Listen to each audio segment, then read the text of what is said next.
C'est vrai, fêter dans une ambiance tendue, violente, pourrait sembler une contradiction.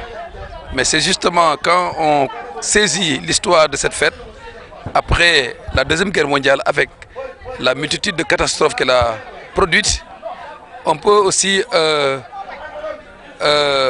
entrer dans un contexte pareil et dire que malgré la situation de violence qui décourage, qui peut même nuire à l'espérance, eh bien cette fête nous enseigne justement à croire que Dieu est là et par la Vierge Marie, il veut notre bien.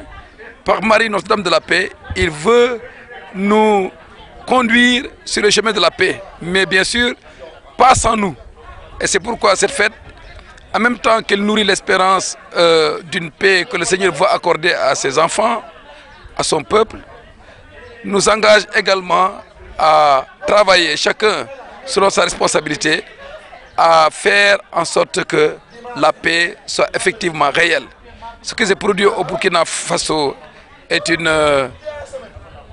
aberrance. Le mot est trop petit pour exprimer mon désarroi et ma consternation, mais c'est vraiment indigne d'une humanité qui se respecte, qui considère que la vie de l'homme, comme l'enseignent toutes les religions, est quelque chose de sacré. Et par-dessus le marché, certains utilisent la religion pour commettre de tels actes. C'est la contradiction la plus absolue. Nous savons que tous les croyants, véritablement, musulmans comme chrétiens, qui adorent le vrai Dieu, le Dieu d'amour, qui veut que les hommes se retrouvent entre frères et sœurs, rejettent cet acte ignoble de violence inouïe que nul ne peut expliquer, ni la raison, ni la religion. Mais c'est une occasion pour nous tous, pour les journalistes, pour tous ceux qui sont dans la société civile, chacun selon sa responsabilité, à faire en sorte que la pierre de la paix soit posée et consolidée. Les élections sont derrière nous, il faut travailler, que ce soit dans la commune de Morolan, vous l'avez dit, à tous les doutes, mais également pour le Sénégal. Nous sommes vers les présidentielles, mais nous ne sommes pas encore arrivés là.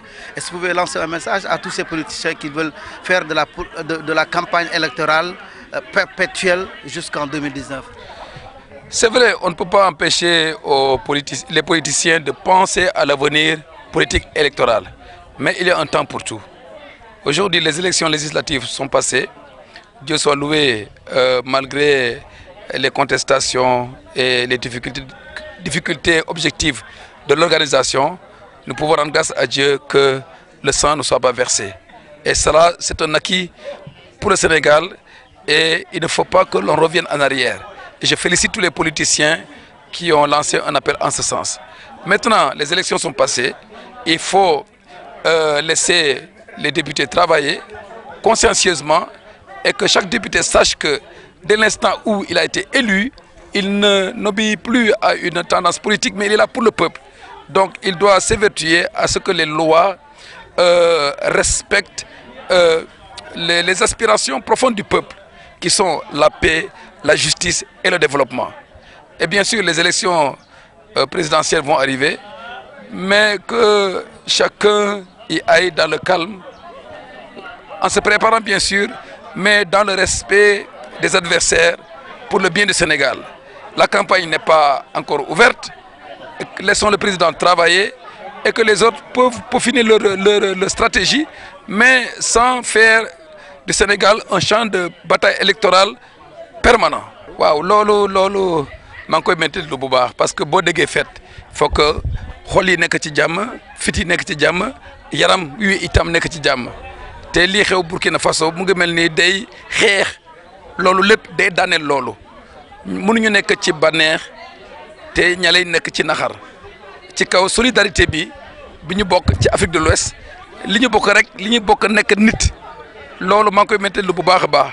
waaye ñaan bi fête bi tey li ci gën a fës mooy ñaan kon ñaan Mariama mi nga xam ne yàlla defal na ko lu bare ñu ñaan ko ndax mu ñaanal ñu yàlla jàmm ji ñu yaakaar yàlla dollil ko xol yi xel yi ak kattanal ñëpp ñi nga xam ne ñu ngi fexe ndax jàmm ji mën a sax ñaan bi nag war na tase ak sunu paso maanaam sunu engagement ndax li ñu ñeel yàlla barkel ko magum loolu contradiction bi maanaam réero bi ak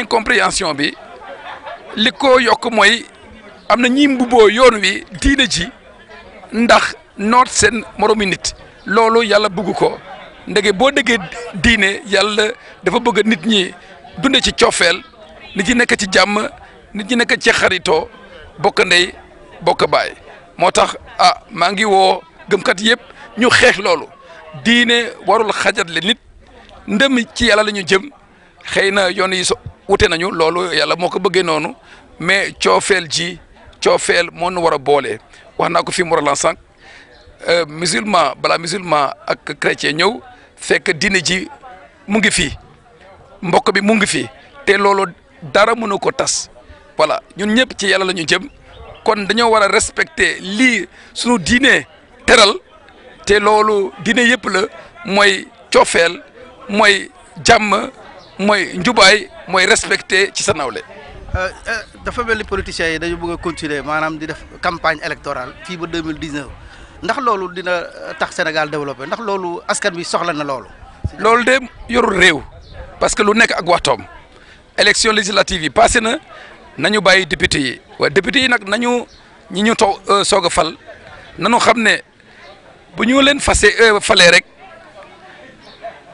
nekkatuñu député kale député kii waaye dañoo war a ut njëriñu askan wi ñu xalaat ci loi yi ñu ut li nga xam ne mooy intérêt réew mi te intérêt askan wi mooy jàmm développement ak nekk benn seetaane bañ a am buntu fii Sénégal kon député maa ngi leen di ñaanal di leen encourager itam ci loolu léegi nag élection présidentielle mu ngi ñëw xëy na waaye jotagul nanu bàyyi président bi mu déroulé programme am ñi nga xam ne ñu ngi waaj itam nañ ko waaj ci ndaag ci suuf bañ a def ba dëkk bi nekk campagne électorale toujours campagne électorale dañ ko war a ubbi dañ ko war a tëj ndax ku nekk delloo ci liggéeyam. merci beaucoup merci beaucoup jërëjëf merci. kon.